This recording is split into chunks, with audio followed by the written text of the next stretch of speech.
Alors les érables du Japon poussent souvent en milieu assez ouvert, mais également en clairière sous des arbres un peu plus grands. Le mieux c'est de les mettre dans une exposition ensoleillée, mais à l'abri des rayons trop chauds également du soleil.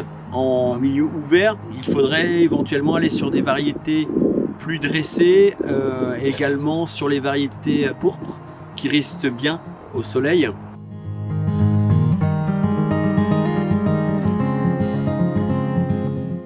L'érable du Japon est une plante de terre plutôt acide. Elle aime donc un sol léger, assez humifère, pas trop chargé en azote. Quand vous avez des branches noires ou ce genre de choses sur un érable, c'est souvent que le sol est trop riche. Donc limiter les apports en azote.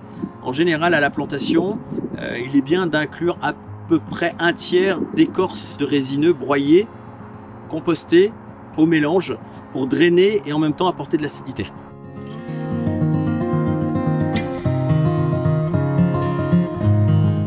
L'érable du Japon peut se planter dans tous les jardins car il existe un large panel de variétés. Il va y avoir des variétés plutôt prostrées, plutôt courtes comme Skaters Broom, Shaina. Également des variétés à bois décoratif, PV caméléon, Sankaki qui vont avoir une écorce rouge en hiver. Il va y avoir également des arbres plutôt en forme arrondie. Tout ce qui est dissectum sont des arbres qui vont s'adapter à des jardins moyens. Si on part sur des cultivars comme Seriou par exemple, on va avoir un développement qui sera plutôt de l'ordre de 6 mètres en hauteur et autant en largeur. Donc on a tout un panel d'érables qui vont être adaptés à différents types de jardins sur une gamme allant de moins d'1 mètre à plus de 6 mètres.